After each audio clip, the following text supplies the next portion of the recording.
American dosa എന്ന് വേണമെങ്കിൽ പറയാവുന്ന ഒരു പാൻകേക്ക് നമുക്ക് ഇന്ന് ഉണ്ടാക്കാം.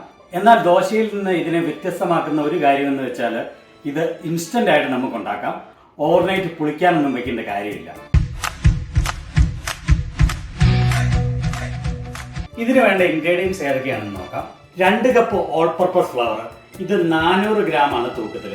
400 മില്ലി ചെറു ചൂടുള്ള പാല്, 4 ടേബിൾ സ്പൂൺ അൺസാൾട്ടഡ് ബട്ടർ അല്ലെങ്കിൽ പശു നെയ്യ്, 2 ടേബിൾ സ്പൂൺ പഞ്ചസാര, 4 teaspoon baking powder, 2 teaspoon vanilla extract, 1/2 teaspoon ഉപ്പ്, പിന്നെ റൂം ടെമ്പറേച്ചറിലുള്ള ഒരു മുട്ടയും. ഇനി ഈ ഇൻഗ്രീഡിയൻസ് ഒക്കെ നമുക്ക് മിക്സ് ചെയ്യാം. ഒരു മിക്സിംഗ് ബൗളിലേക്ക് പാലൊഴിക്കുക, മുട്ട, നെയ്യ്, വനേല എക്സ്ട്രാക്ട് എന്നീ വെറ്റ് ഇൻഗ്രീഡിയൻസ് ചേർത്ത് ആദ്യമേ നല്ലപോലെ വിസ്ക് ചെയ്തെടുക്കുക. ഇത് നല്ലപോലെ കമ്പൈൻഡ് ആകുന്നവരെ വിസ്ക് ചെയ്യണം കേട്ടോ. അമേരിക്കക്കാരുടെ ഏറ്റവും ഫേവറേറ്റ് ബ്രേക്ക്ഫാസ്റ്റ് ആണ് പാൻകേക്ക് എന്ന് പറയാം. പാൻകേക്കിന് മാത്രമായിട്ട് തന്നെ ചെയിനായിട്ടുള്ള വളരെയേറെ റെസ്റ്റോറൻറ്റുകൾ അമേരിക്കയിൽ എവിടെയും കാണാൻ സാധിക്കും നമുക്ക്. ഇനി ആ ഡ്രൈ ഇൻഗ്രീഡിയൻസ് എല്ലാം ഒരു അരിപ്പയിലൂടെ സെറ്റ് ചെയ്തതിലേക്ക് ഇറക്കാം. പഞ്ചസാര, ഉപ്പ്, ബേക്കിംഗ് പൗഡർ, പിന്നെ ആ ഫ്ലവറും. ഈ ഫ്ലവർ ചേർക്കുമ്പോൾ നമുക്ക് 2 പ്രാവശ്യമായിട്ട് സെറ്റ് ചെയ്ത് ചേർക്കാം. ഈ സിഫ്റ്റ് ചെയ്ത് ചേർക്കുന്നത് എന്താണെന്ന് വെച്ചാൽ ഇത് അല്പം കൂടെ സോഫ്റ്റ് ആയിട്ട് വരും. ഇനി സിഫ്റ്റ് ചെയ്തില്ലെങ്കിലും കുഴപ്പമില്ല. ഇനി ഇത് നല്ലപോലെ ഇളക്കി കമ്പൈൻ ചെയ്യുക. റോ ഫ്ലവർ കാണുന്നില്ലാത്തടം വരെയാണ് ഇത് ഇളക്കി കമ്പൈൻ ചെയ്യേണ്ടത്. അവിടെ ഇവിടെ കുറച്ച് ലംസ് ഉള്ളതുകൊണ്ട് ഒരു കുഴപ്പമില്ല. നല്ല സ്മൂത്തായിട്ട് കമ്പൈൻ ചെയ്യേണ്ട കാര്യമില്ല.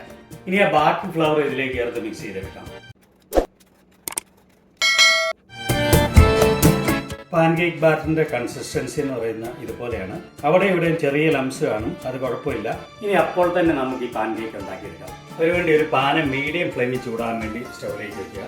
ഇനി സാധാരണ നമ്മൾ ദോശ ഉണ്ടാക്കുന്ന പോലെ 1 സ്കൂപ്പ് ബാറ്റർ ഇതിലേക്ക് ഒഴിച്ച് ചെറുതായിട്ടൊന്ന് സ്പ്രെഡ് ചെയ്യുക. ദോശ പോലെ എത്രയും സ്പ്രെഡ് ചെയ്യരുത്.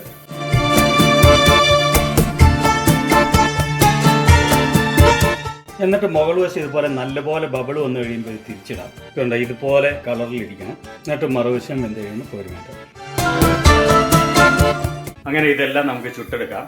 ഇത് ഏകദേശം 10 പാൻകേക്കിനുള്ള ബാറ്ററാണുള്ളത്. നിങ്ങൾ ഉപയോഗിക്കുന്ന പാന് അടിയിൽ പിടിക്കുന്നതാണ്. അല്പം ബട്ടർ തൂത്തിട്ട് വേണം ബാറ്റർ ഒഴിക്കാൻ. ഇതുകൊണ്ടോ നല്ല സോഫ്റ്റ് ആൻഡ് ഫ്ലഫി ആയ പാൻകേക്ക്. പാൻകേക്ക് സാധാരണ മേപ്പിൾ സിറപ്പും ബട്ടറും കൂട്ടിയാണ് കഴിക്കുന്നത്. അതിന് പകരം നിങ്ങൾക്ക് വേണമെങ്കിൽ തേൻ ഉപയോഗിക്കാം. റെസിപ്പി ഇഷ്ടപ്പെട്ടെങ്കിൽ ഒരു ലൈക്ക് അടിക്കണേ. പിന്നെ ട്രാവൽ ആൻഡ് കുക്കിംഗ് വീഡിയോസ് കാണുന്നതിന് വേണ്ടി ചാനലിന് സബ്സ്ക്രൈബ് ചെയ്യുകയും ചെയ്താൽ നന്നായിരുന്നു. Thank you.